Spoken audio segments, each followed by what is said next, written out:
Straight of Hormuz से गुजरने वाले तेल टैंकर और कार्गो शिप की आवाजाही को रोकने के लिए ईरान अब वो सब कर रहा है जिसके बारे में अमेरिका ने कभी सोचा ही नहीं था या सोचा ही नहीं होगा।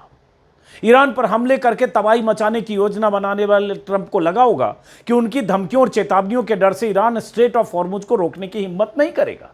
ट्रंप ने एक बार यह कह भी दिया था कि अमेरिकी नेवी ईरान की किसी भी ऐसी प्लानिंग को नाकाम करने के लिए सक्षम है, लेकिन हो उल्टा रहा है। जिस तरह से बीते 30-40 घंटे में ईरान ने स्ट्रेट ऑफ हॉर्मुज में आधे दर्जन से ज्यादा जहाजों पर बम और बारूद दागे हैं, उसे देखकर अमेरिका को इस बात का एहसास हो गया है कि हां, ईरान से जूझना बहुत खतरनाक और जोखिम वाला हो गया है। कल जिस तरह से फारस की खाड़ी से गुजर रहे अमेरिकी तेल टैंकर को ईरानी बोट ने हमला करके उड़ाया था, उसके बाद से अमेरिका की नींद हराम है। उसे समझ नहीं आ रहा कि स्ट्रेट ऑफ हॉर्मुज को ऐसे ईरानी हमले से कैसे मुक्त किया जाए। और ये मैं नहीं कह रहा हूं, ये तमाम अमेरिकी मीडिया में, वेबसाइट में ऐसी खबरें लगातार, खोजी रिपोर्ट, ओपिनियन, सब कुछ छप रहे हैं। फॉक्स न्यूज को दिए एक इंटरव्यू में ट्रंप ने आज ही कहा है कि तेल टैंकरों के क्रू को हिम्मत दिखानी चाहिए और स्ट्रेट ऑफ हॉर्मुज से गुजरना चाहिए। ट्रंप ने कहा कि डरने की कोई बात नहीं है, उनके पास नौसेना नहीं है, हमने उनके सारे जहाजों को डुबो दिया है। यानी ट्रंप अब तेल टैंकर के क्रू मेंबर्स को हिम्मत दिखाते हुए खतरों का खिलाड़ी बनकर स्ट्रेट ऑफ हॉर्मुज से निकलने की नसीहत दे रहे हैं, वो भी तब जब एक ही रात में 6 जहाजों पर ईरानी हमले के बाद धमाके हुए। इसी से अंदाजा लगा लीजिए कि ट्रंप कैसे इस मुसीबत से पल्ला झाड़ते नजर आ रहे हैं या कह रहे हैं कि थोड़ा जोखिम लो और निकलो। इनकी सुने तो ईरानी हमलों की परवाह किए बगैर, दम दिखाकर, हिम्मत करके तेल टैंकर स्ट्रेट ऑफ हॉर्मुज से गुजरे और हमले में अगर मारे जाएं तो मारे जाएं। मतलब तो यही हुआ, फिर हमला आप करें, जवाबी कार्रवाई ईरान करे, जंग में आप कूदें, तनाव का माहौल, बम बारूद का इस्तेमाल वहां आपकी वजह से हो, और अब आप कहें कि तेल टैंकर्स के क्रू मेंबर्स को हिम्मत दिखानी चाहिए। यह तो ट्रंप है। एनवाईटी की ताजा रिपोर्ट में कहा गया है कि यूएस ऑफिशियल्स का मानना है कि ईरान अब स्ट्रेट ऑफ हॉर्मुज में समुद्री माइंस बिछा रहा है, सुनिएगा गौर से, ताकि इस इलाके से तेल टैंकर और कार्गो शिप की आवाजाही को पूरी तरह से रोका जा सके। कहा जा रहा है कि ईरान के पास नेवल माइंस यानी समुद्र में तबाही मचाने वाली बारूदी सुरंगों का बड़ा जखीरा है। अगर ईरान ने इसका इस्तेमाल करना शुरू कर दिया तो इधर से गुजरने वाले जहाजों में धमाकों की गूंज से पूरी दुनिया हिल सकती है। तेल और गैस की कीमतें कहां जाएगी, इसकी कल्पना करना भी मुश्किल है। जिस स्ट्रेट ऑफ हॉर्मुज से दुनिया के लिए कुल तेल सप्लाई का 20% हिस्सा आता हो, वहां ईरान ने बारूद के दम पर अपनी सुप्रीमेसी एस्टैब्लिश कर ली है। और यह दुनिया के अखबारों में यह बात छप रही है और फिलहाल स्थिति ऐसी लगती है। हालांकि अधिकृत तौर पर ईरान की तरफ से माइंस बिछाने की बात से इनकार किया जा रहा है। ईरान के डिप्टी विदेश मंत्री ने कहा है कि इस रास्ते से जहाजों को गुजरने देने के लिए हमसे कुछ देशों ने बात की है, हमने उनके साथ सहयोग भी किया है, लेकिन जो देश अमेरिका और इजराइल के साथ हैं, उनके पार्टनर हैं, उन्हें हम सेफ पैसेज नहीं देंगे। स्ट्रेट ऑफ हॉर्मुज पर ईरान के टोटल कंट्रोल की खबरें CNN और CBS समेत तमाम अमेरिकी मीडिया में, अमेरिकी वेबसाइट में, अमेरिकी चैनल्स में हेडलाइन की शक्ल में ये खबरें चल रही है।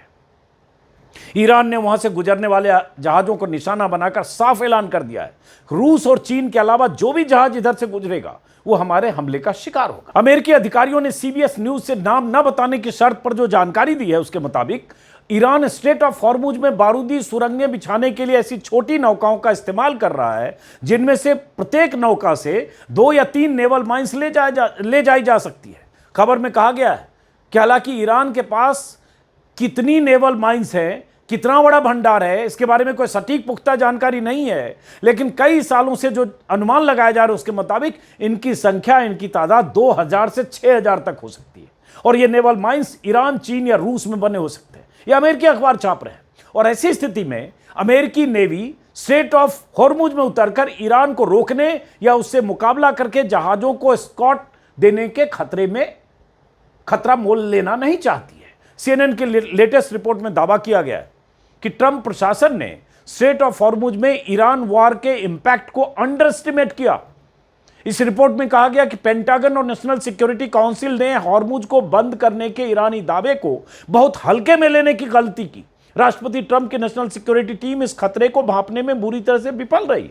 अमेरिकी अधिकारियों ने इसे वर्स्ट केस सिनेरियो कहा है। मैं नहीं कह रहा हूं, अमेरिकी अखबार कह रहे हैं। और इसीलिए ट्रंप अमेरिकी मीडिया से नाराज है। इसी रिपोर्ट के मुताबिक पेंटागन का मानना है कि स्ट्रेट ऑफ हॉर्मुज से गुजरने वाले जहाजों की सुरक्षा के लिए अमेरिकी नेवी को एस्कॉर्ट करने की जिम्मेदारी देना बहुत खतरे वाला फैसला होगा। अमेरिकी लॉ मेकर्स के साथ गोपनीय ब्रीफिंग में ट्रंप के अधिकारियों ने भी माना कि उन्होंने स्ट्रेट ऑफ हॉर्मुज को लेकर ईरान के इस रवैये का काउंटर करने के लिए पहले से कोई प्लानिंग नहीं की थी। उन्हें अंदेशा ही नहीं रहा होगा कि ऐसी नौबत आ सकती है। हालांकि अमेरिकी ट्रेजरी सेक्रेटरी स्कॉट बेसेंट के हवाले से यह खबर भी आई है कि अमेरिका स्ट्रेट ऑफ हॉर्मुज से गुजरने वाले जहाजों को सुरक्षा देने पर विचार कर रहा है। लेकिन ट्रंप ने आज ही क्या कहा वो आपको मैंने बताया कि अपने रिस्क पर चलो। तो एक मंत्री कुछ कहता है, राष्ट्रपति कुछ कहते हैं, आप समझते रहिए। अमेरिका और इजराइल की सनक ने पूरी दुनिया के सामने तेल और गैस का संकट पैदा कर दिया है। आने वाले खतरे की बात कर रहा हूं। और अगर यही हाल रहा तो कच्चा तेल जो अभी प्रति बैरल $100 के आसपास है, वो $150 प्रति बैरल भी पार कर सकता है। ऐसी स्थिति में पूरी दुनिया में त्राहिमाम होगा। अमेरिका के पास अपना बड़ा तेल भंडार है। रूस दुनिया का बड़ा तेल उत्पादक देश है। चीन ने रूस और ईरान से एडवांस में तेल खरीदकर महीनों तक चलने वाला विशाल भंडार जमा कर रखा है। लेकिन भारत जैसे देशों में किल्लत का सामना करना पड़ सकता है। तेल और गैस की किल्लत को मैनेज करना मुश्किल हो सकता है, क्योंकि स्ट्रेट ऑफ हॉर्मुज के जरिए ही भारत 50% से ज्यादा तेल और गैस इंपोर्ट करता है। ईरान के सुप्रीम नेशनल सिक्योरिटी काउंसिल के सेक्रेटरी अली लारिजानी ने भी ट्रंप की धमकियों पर करारा जवाब दिया है।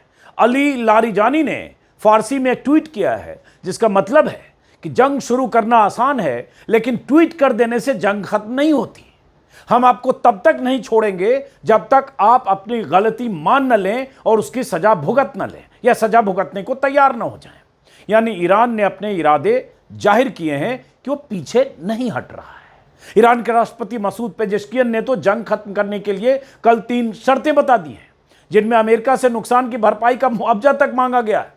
ईरान के नए सुप्रीम लीडर मुस्तफा खामनेई ने भी कल देर शाम अपने पहले बयान में कुछ इसी तरह की बातें कही थी।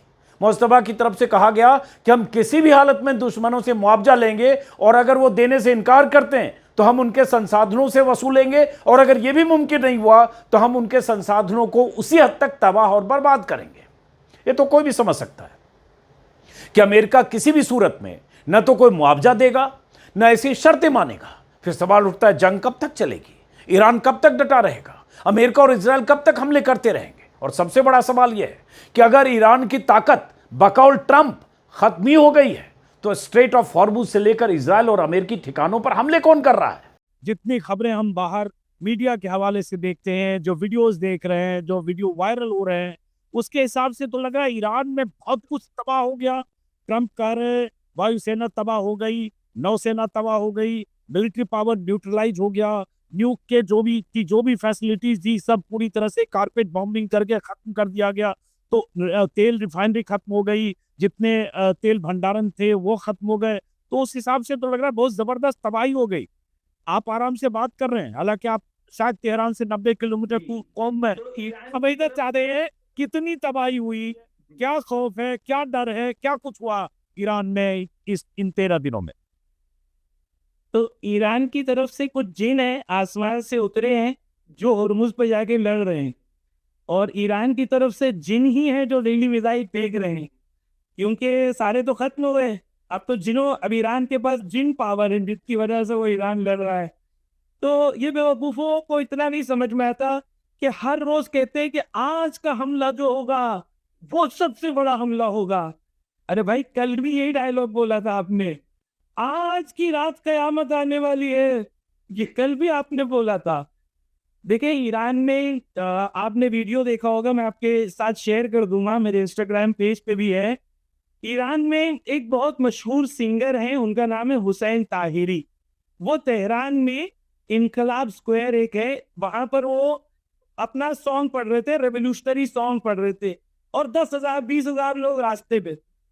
उनके करीब देखा फाइटर ग्रेड तक बॉम्ब गिरे, देखा होगा आपने। वहां पर लोगों का जज्बा समझ में आएगा कि लोग हिल नहीं रहे वहां से। तो ईरान में डेफिनेटली इन लोगों ने 12,000 लोकेशंस पर ऐसी जगह हमला किया है जो सिविलियन थे। ईरान में 1500 से ज्यादा सिविलियंस को इन लोगों ने मारा है, जिसमें 300 से ज्यादा बच्चे हैं। 15 से ज्यादा स्कूल्स पे हमला किया है, 12 से ज्यादा हॉस्पिटल पे हमला किया है। तो ये जो इनकी वहशीपना है, बर्बरियत है, जहां पर आवाम को मारना, इंफ्रास्ट्रक्चर को मारना, नेचुरल जो सिविलियन इंफ्रास्ट्रक्चर है इसको मारना, ये काम ये लोग कर रहे हैं और इन लोगों को इसके अलावा कुछ आता नहीं है। मनाया हो रहा है, ये तो आपको बीबीसी के जर्नलिस्ट हैं, वो कह रहे हैं, बीबीसी के जर्नलिस्ट टेल अवीव में खड़े रह के कह रहे हैं कि पूरा टेल अवीव ठप हो गया है, पूरा टेल अवीव में कोई कोई इंसान रास्ते पे नहीं है, बाहर कोई आ नहीं रहा है, स्कूल बंद है, कॉलेज बंद है, जॉब बंद है। टेल अवीव में एयरपोर्ट पे झगड़े हो रहे हैं टिकट्स के लिए, टेल अवीव से लोग भागना चाह रहे हैं। एक ये तरफ है, दूसरी तरफ ईरान है। मैं रोज रात को जाता हूँ, यहाँ पर फेस्टिवल का माहौल होता है अंजुम जी, फेस्टिवल का माहौल होता है। और ये जो ट्रम्प और ये जो इनके फॉरेन मिनिस्टर्स आगे कह रहे हैं और डिफेंस मिनिस्टर आगे कह रहे हैं हम जीत चुके। भाई जीत चुके हैं आप तो होर्मुज से अपने तेल निकलवा ले ना, निकलवा ले, जीत चुके हैं तो क्या हुआ। ये अभी कह रहे हैं मिसाइल ऐसी जाएगी और मिसाइल इन लोगों ने जमीन में डाल दिए। ईरान के लिए क्लियर है, मैं ये कह रहा हूं कि वॉर कब तक चलेगा। ईरान के लिए क्लियर है कि एक प्री वॉर सिचुएशन था और एक पोस्ट वॉर सिचुएशन है। प्री वॉर सिचुएशन में ये था कि ईरान के ऊपर सैंक्शंस लगे हुए थे, ईरान अपना ऑयल बेच नहीं पा रहा था, ईरान के ऊपर अलग अलग तरीके से सैंक्शंस लगे थे, फाइनेंशियल, इकोनॉमिकल, ऑयल, हर चीज के सैंक्शंस लगे हुए थे। इस बहाने थे कि ईरान न्यूक्लियर बॉम्ब बनाना चाह रहा है, जबकि ईरान ने कहा था हम न्यूक्लियर बॉम्ब नहीं बनाना चाहते। ये एक बात है। ईरान ने 2015 में इनसे बात की, न्यूक्लियर डील साइन हो गई, 2016 में आके ट्रंप ने फाड़ दिया, 2020 में बात हुई, 2025 में बात हुई। ईरान ने तमाम डिप्लोमेटिक और शराफत के रास्ते तय कर लिया। अब गुंडे जो होते हैं वो शराफत की जबान समझते नहीं है, उनको लगता है शराफत यानी कमजोरी। अब ईरान ने कहा कि तुम गुंडे हो ना, तो तुमसे ताकत की जबान में बात करते हैं। अब पोस्ट वॉर और प्री वॉर सिचुएशन डिफरेंट होगी। ईरान ने कहा है कि अब तुम हम पे सैंक्शंस लगाते थे, अब हम तुम पे सैंक्शंस लगाएंगे। जब तक पिज़िशकियान ने भी कहा, जो है कि प्रेसिडेंट है, जब तक ईरान के तमाम सैंक्शंस खत्म नहीं हो जाते और ईरान ने कहा है कि जो 9 नेशंस में इनके छावनियां हैं, ये टेररिस्ट ऑर्गेनाइजेशन है, जब तक हम इन्हें टोटली डिसमेंटल नहीं कर दे या इनकेपेबल नहीं कर दे कि ईरान पे हमला हो सके, कोई सीज फायर की बात होने वाली नहीं है। ये क्लियर होना चाहिए कि सीज फायर ईरान नहीं चाहता,